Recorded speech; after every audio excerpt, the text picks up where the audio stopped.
My dear student, question number 16 है a capacitor of capacitance 6 microfarad is charge up to 100 volt.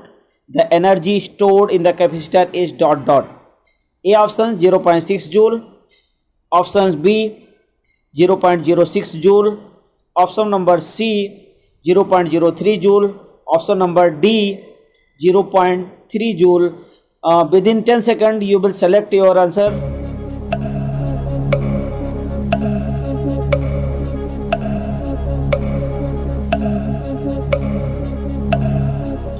Correct answers of this question is option C 0.03 joule. Student, अब हम करेंगे question number 16 का solution. हम इसमें देखेंगे कैसे इसका आंसर सी सही कैसे होता है.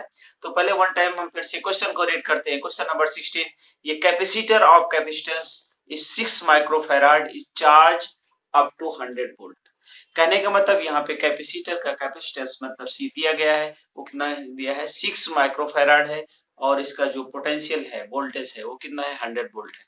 And the energy stored in the capacitor is, हमें एनर्जी बतानी है. ठीक है, तो एनर्जी का फार्मूला हमें लगाना है और everyone know very well what is formula of energy. तो सबसे पहले आपको लिखना होगा, वी नो दैट, लिखो, और आपको बताना भी है. क्या बताना है? फार्मूला ऑफ एनर्जी का फार्मूला क्या है? एनर्जी का फार्मूला क्या होता है? Half CV square. जबकि गिवन दैट है, क्या दिया है? गिवन दैट क्या दिया है? C is also given, capacitance दिया गया कितना? 6 माइक्रोफैराड. कितना दिया है? 6 माइक्रोफैराड. यही था ना क्वेश्चन में. तो इसको सबसे पहले क्या करेंगे, इसको हम कन्वर्ट करेंगे, और 1 माइक्रो में 10⁻6 होता है, तो ये C की वैल्यू हो गई 6 इंटू 10⁻6 फैराड. और हमें पोटेंशियल भी दिया गया है, तो कितना दिया है पोटेंशियल? पोटेंशियल की वैल्यू दी गई है 100 वोल्ट. कितना दिया है?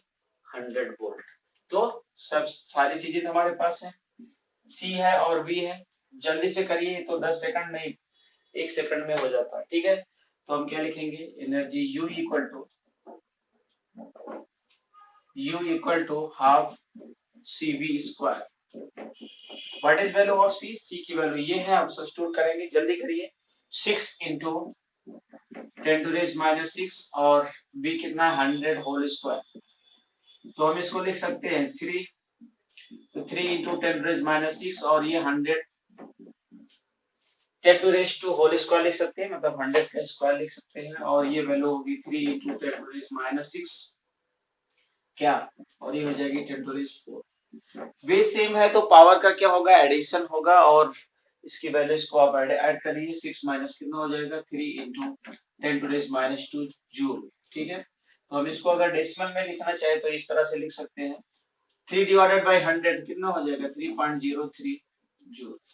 तो this is your energy for given question. जो क्वेश्चन दिया गया उसकी एनर्जी है. अब you can see what which options are correct in question number 16.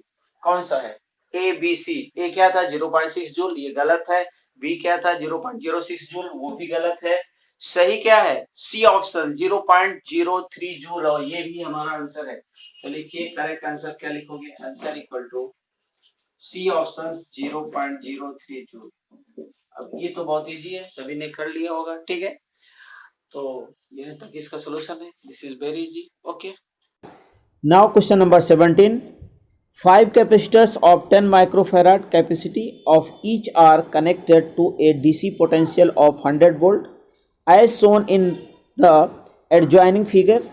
The equivalent capacitance between the point A and B will be equal to dot dot. Option number A 40 microfarad, option B 20 microfarad, option C 30 microfarad, and option D 10 microfarad.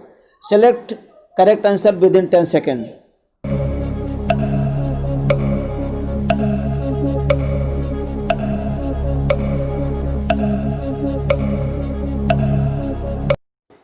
Correct answers of this question is option D 10 microfarad. Okay, now अब हम question number 17 का solution करेंगे. जैसा कि आप लोगों ने select किया है क्वेश्चन नंबर 17 का जो ऑप्शन है वो ऑप्शन नंबर डी ऑप्शन आपने सिलेक्ट किया है 10 माइक्रोफैराड। तो अब इसको हम देखते हैं इसका सोल्यूशन होता कैसे, क्या प्रोसेस है। पहले तो क्वेश्चन को एक बार हम पढ़ लेते हैं। 5 capacitors of 10 microfarad capacity each are the connected to DC potential of 100 volts shown in figure adjoining the figure। कहने का मतलब ये है कि फिगर में सब मेंशन किया गया है। find the equivalent capacitance between point A and B will be equal to, हमें बताना है कि इसमें A और B के बीच में जो टोटल कैपेसिटेंस की वैल्यूज है वो हमें बतानी है और 100 वोल्ट से वो सप्लाई उसको दी गई है। ठीक है, अब ये तो रहा सर्किट। तो पहले सर्किट, सबसे पहले तो हम सर्किट बना लेते हैं, फिर इसके बाद क्या दिया है। तो ये कुछ इस तरह का सर्किट है, कैपेसिटर है,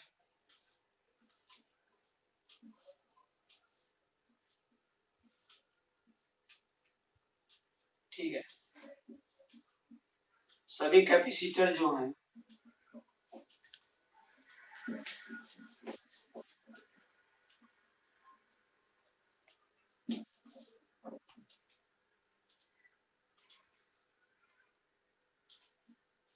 जो सभी कैपेसिटर हैं वो क्या है, इक्वल वैल्यूज के हैं।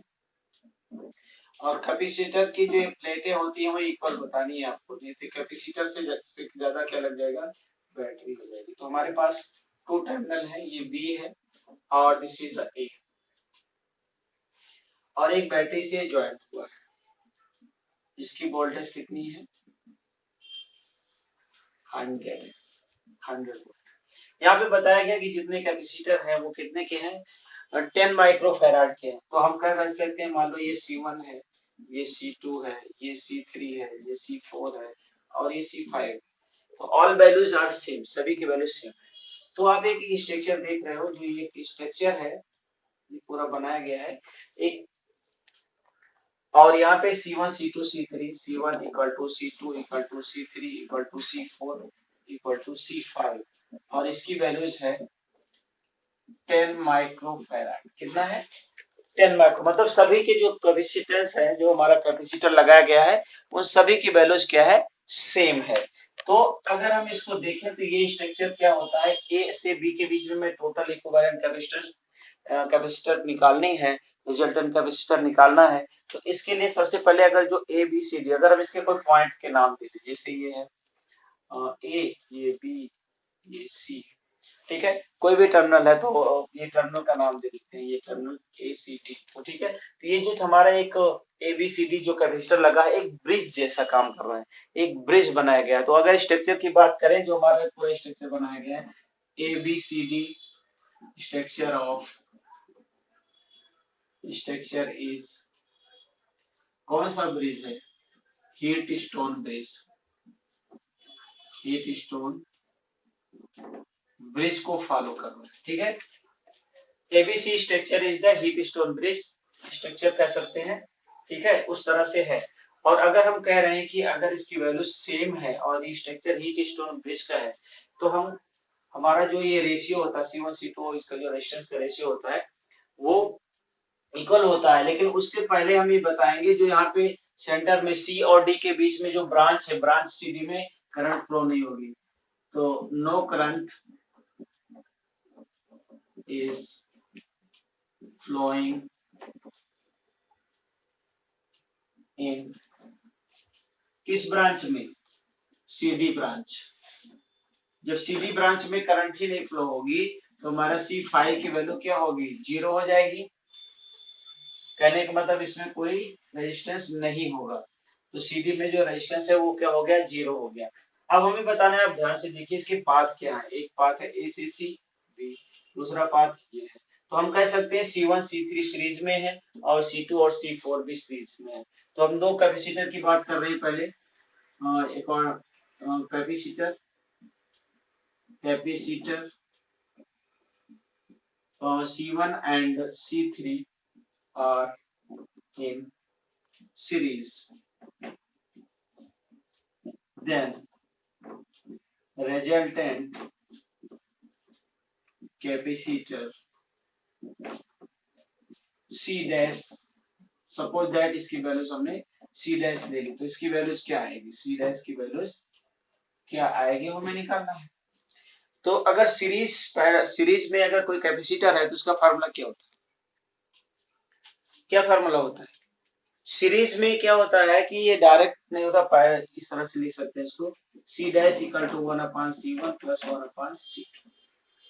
ठीक है, तो इसकी वैल्यूज यहाँ पे सब्स्टिट्यूट करेंगे और इसकी वैल्यूज को गेट करेंगे। तो till here you have written, यहाँ तक आपने लिख लिया? नहीं लिखा? नहीं लिखा तो लिखो जल्दी से।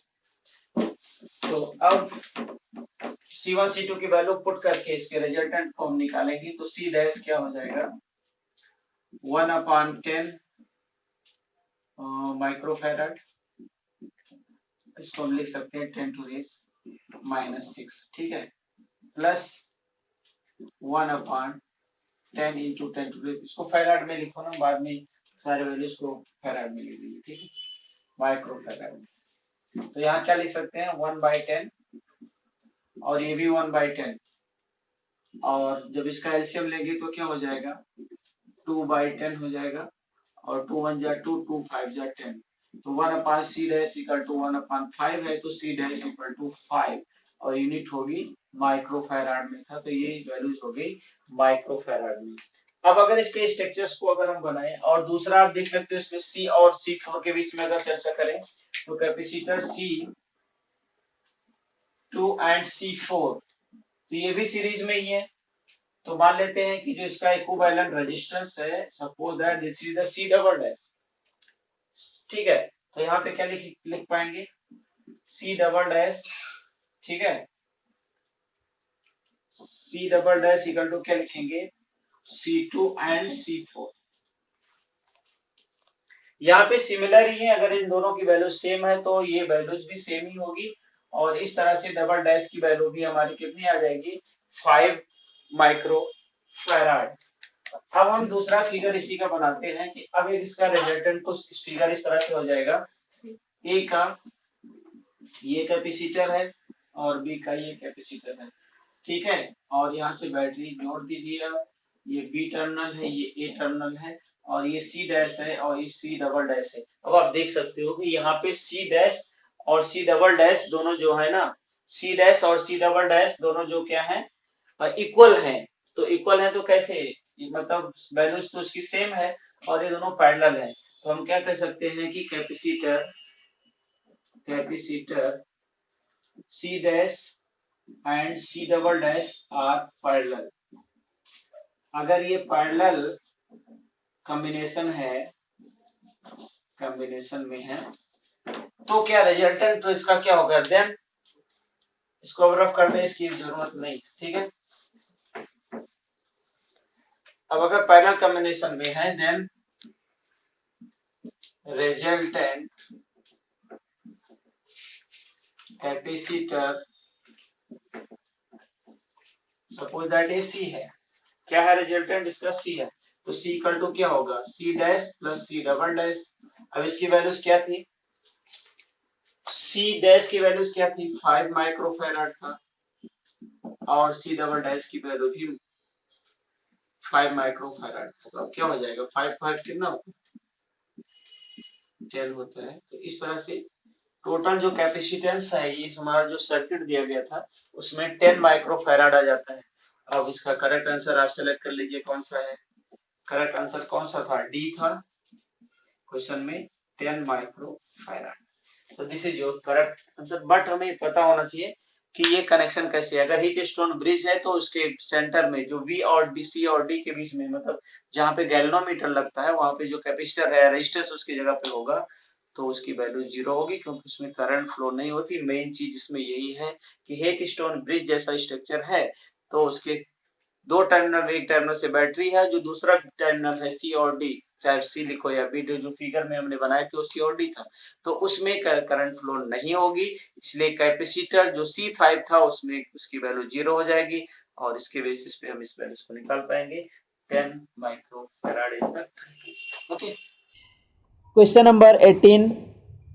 3 condensers, each of capacitance 2 farad, are put in series. The resultant capacitor is ...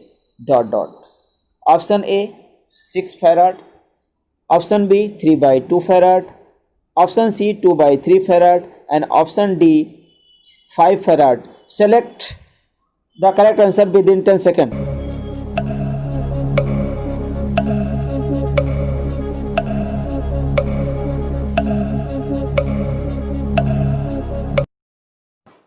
Correct answers of these questions is C options 2 by 3 farad.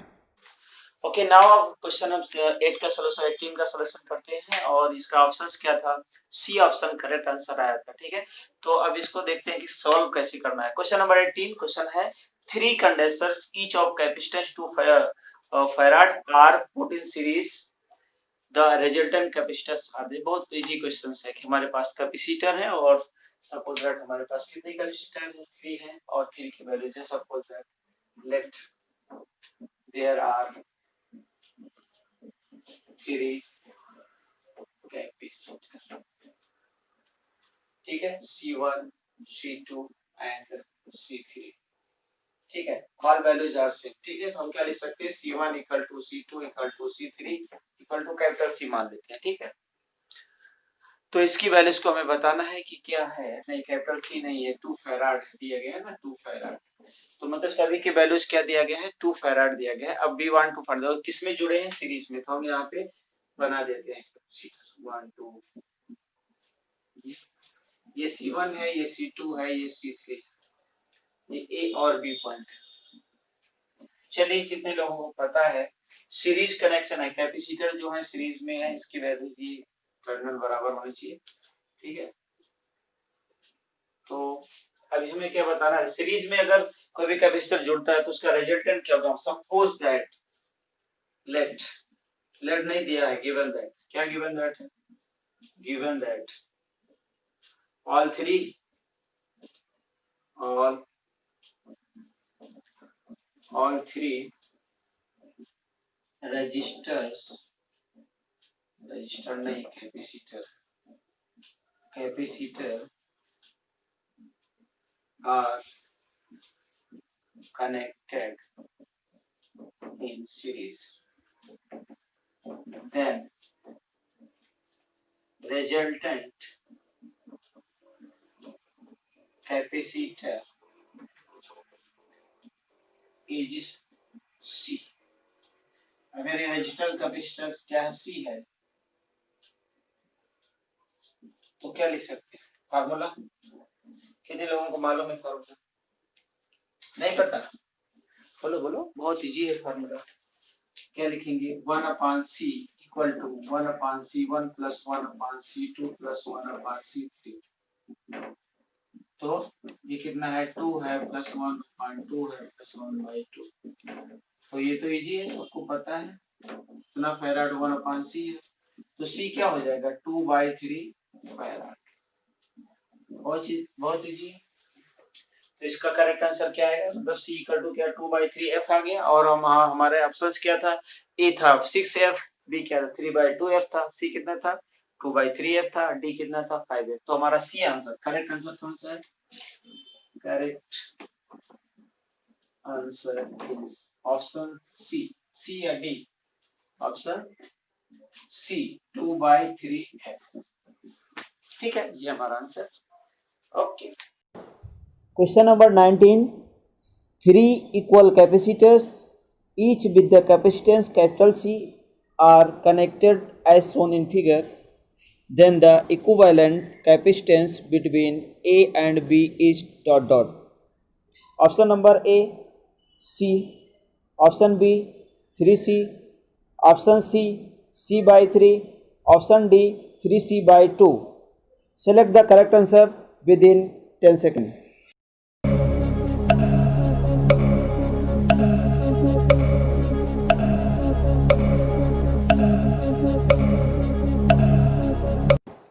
Correct options of these questions is option B 3C.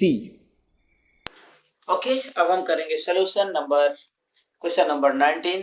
और इसका solution क्या है वो हमें circuit के द्वारा समझना है।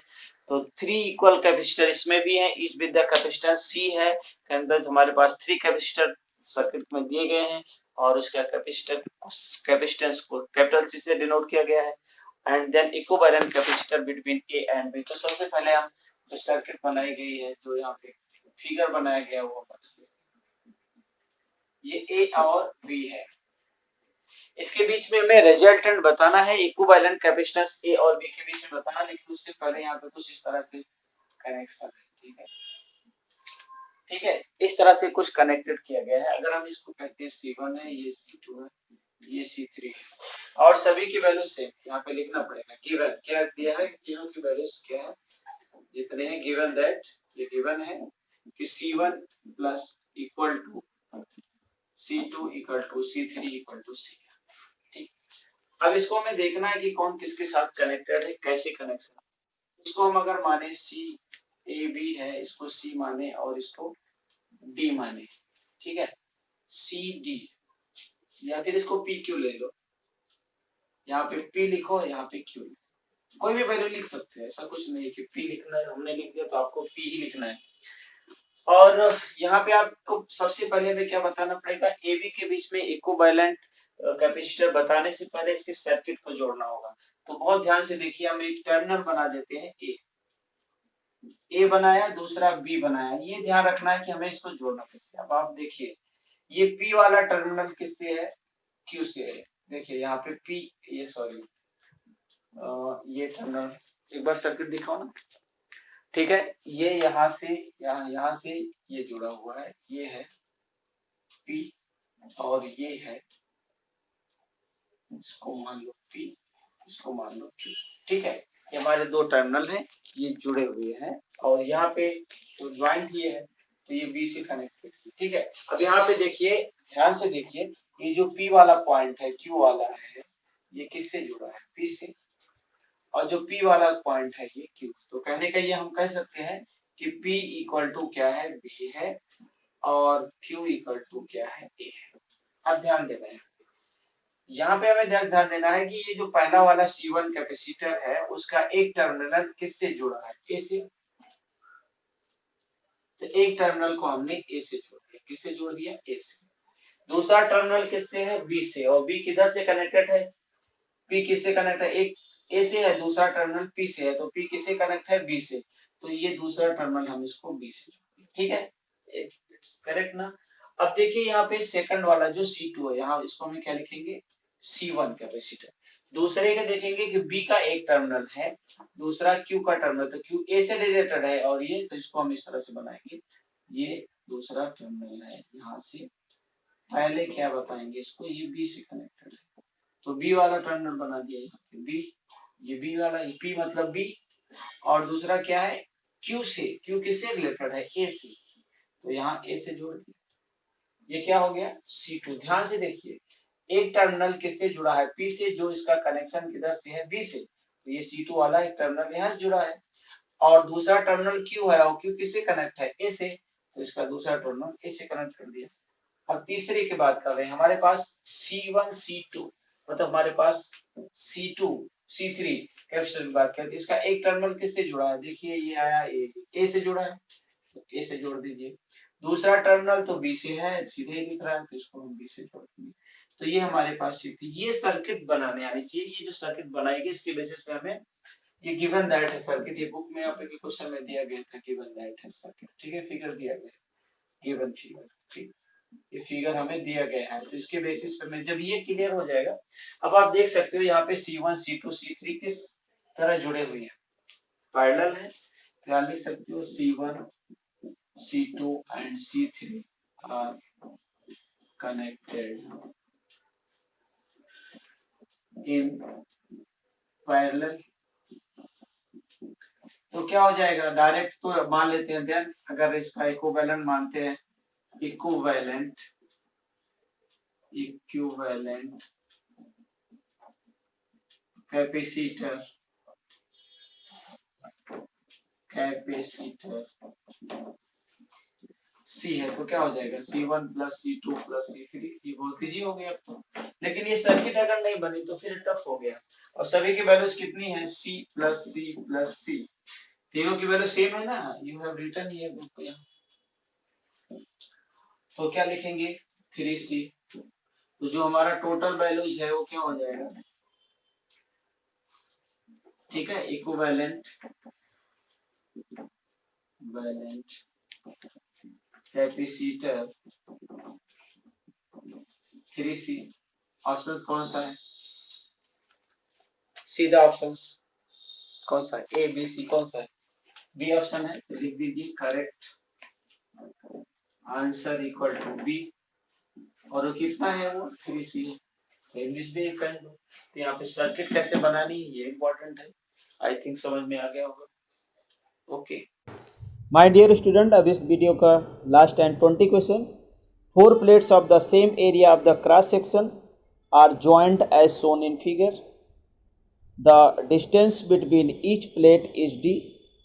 The equivalent capacity across A and B will be option number A 2 epsilon non A by D, option B 3 epsilon non A by D, option C 3 epsilon A by 2D, option D epsilon A by D. Select the correct answer within 10 seconds.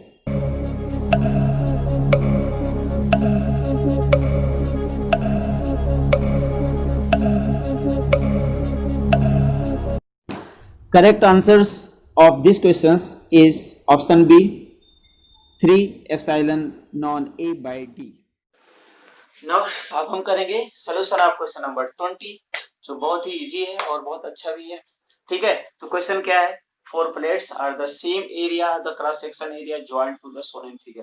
Calendar figure में बनाया गया है। ठीक है, तो distance between the plate is D, मतलब दो प्लेटों के बीच का जो डिस्टेंस है वो डी है। Equivalent capacity of A and B हमें बताना है। तो सबसे पहले हमें क्वेश्चन तो हमने पढ़ लिया, ऑप्शंस तो आपको पता ही है, ए बी सी डी में तो बी वाला करेक्ट आंसर है, जैसा कि आपने कर ही लिया है। अब इसका सलूशन करना है तो पहले तो हमें सर्किट, ठीक है, गिवन दैट में सबसे पहले क्या दिया है? गिवन दैट में सर्किट ही दी गई है। तो पहले तो सर्किट बना लेते हैं। तो यहाँ पे टर्मिनल है इस तरह से, ये प्लेट है, एक टर्मिनल ऐसा है, बहुत अच्छा बना है। ये टर्मिनल ए के दो पार्ट है, एक प्लेट इधर और एक प्लेट इधर। ठीक है, इसको ऐसे मिला दीजिए। ये बी टर्मिनल है। ठीक है, बहुत अच्छी प्लेट बनाई गई है। तो ये कैपेसिटर की प्लेट है, 1 2 3। मान लेते हैं प्लेट नंबर ये 1 है, ये 2 है, ये 3 है, ये 4 मान लेते हैं। लेटेस्ट का हमें करना पड़ेगा। हमें बताना है we want to find the equivalent capacity of across that. हमें कैपेसिटी बताना है, इसकी वैल्यूज कितनी है, कनेक्ट द इक्विवेलेंट कैपेसिटर की वैल्यूज बतानी है। तो बताइए, चलिए कौन बताएगा? तो इससे पहले आपको सर्किट बनानी पड़ेगी। चलिए, यहाँ पे एक टर्मिनल बनाइए और यहाँ पे दूसरा टर्मिनल बनाइए। ये टर्मिनल बी है, ये टर्मिनल ए है। बस इतने ही देर है जितनी देर आपकी सर्किट नहीं बनी है। अब देखिए कि एक प्लेट, मान लो ये प्लेट, एक कैपेसिटर ये है, एक दूसरा ये है, तीसरा ये है। तो अब इसके टर्मिनल को जोड़िए। ए से 1 जुड़ा हुआ है, तो आप एक बनाइए इस तरह से। 1 टर्मिनल जुड़ा है, दूसरा किससे जुड़ा है? टर्मिनल बी से। बन गया ये 1 और 2 कि ये फर्स्ट और सेकंड प्लेट एक दूसरे से कनेक्ट हो गई है। अब दूसरे में देखिए कि जो सेकंड प्लेट है वो बी से कनेक्टेड है और थर्ड प्लेट जो तीसरी प्लेट है वो ए से कनेक्टेड है। तो यहाँ पे प्लेट पहले बना लीजिए। और ये तो ये थर्ड है, ये 2 है, तो 2 किससे कनेक्ट कर देना है? 2 किससे कनेक्ट कर देना है? बी से। देखिए 2 वाली बी से है और ये थर्ड। ये चीज हमें पता होना चाहिए, बाकी तो इजीली ओके। तो हमारे पास ये ए टर्मिनल हो गया। ठीक है, अब देखिए इसका तीसरा और चौथे प्लेट के बीच में भी कैपेसिटर बन रहा है। तो ए से तीसरा कनेक्ट है, तो यहाँ पे तीसरी प्लेट बनाइए, इसको चौथी नाम दीजिए, इसको तीसरी दीजिए। और यहाँ पे अगर हम 4 प्लेट को कह रहे हैं तो ये बी से कनेक्टेड है, तो इसको बी से कनेक्ट कर दीजिए और इस प्लेट को जो है ए से कनेक्ट कर दीजिए। तो हमारा इस तरह से कैपेसिटर का कनेक्शन होगा। तो आप देख सकते हैं जो हमारे पास 3 कैपेसिटर्स हैं, इसको C1 लेते हैं, इसको C2 और ये C3। तो हमें एक पैरेलल कॉम्बिनेशन मिल रहा है। तो अब इस दिए गए फिगर के बेसिस पे हमने ये फिगर बना लिया। अब इसको देख करके हमें लग रहा है कि पैरेलल कॉम्बिनेशन है, तो लिख दिए all plates are parallel, all capacitors are parallel, then equivalent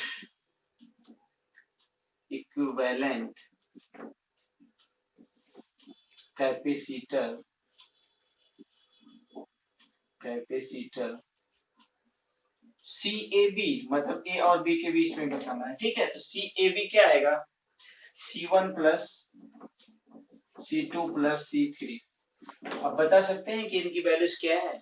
C1 C2 C3 क्या है, लिखा है कि 4 plates are the same areas and cross section area in the figure में दिया गया है, डिस्टेंस सभी के बीच की इक्वल है, तो इसकी वैल्यूज बतानी है। तो पैरेलल प्लेट कैपेसिटर है हमारे पास, तो पैरेलल और ये सब वैल्यूज हमारी बराबर है, इक्वल है, इसको हम लिख सकते हैं C plus C plus C।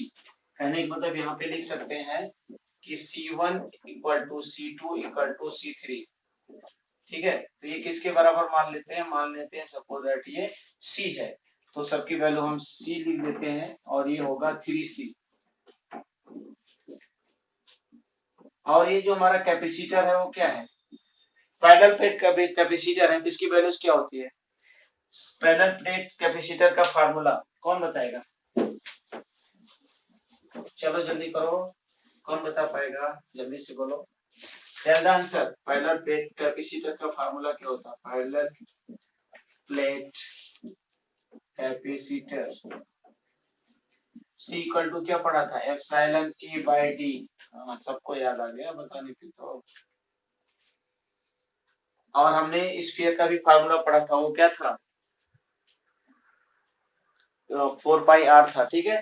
तो यहाँ पे ये वैल्यू C की वैल्यूज आ गई और हमें चाहिए CAB, और CAB की वैल्यू क्या है 3C, इसकी वैल्यू पुट कर दो, एप्सिलॉन A बाय D, ये हमारा आंसर है। CAB क्या आ जाएगा, इक्विवेलेंट हमारा 3 epsilon A by D। Okay, अब ये ऑप्शन कौन सा है, लिख दीजिए जो ऑप्शन हो। Correct answer,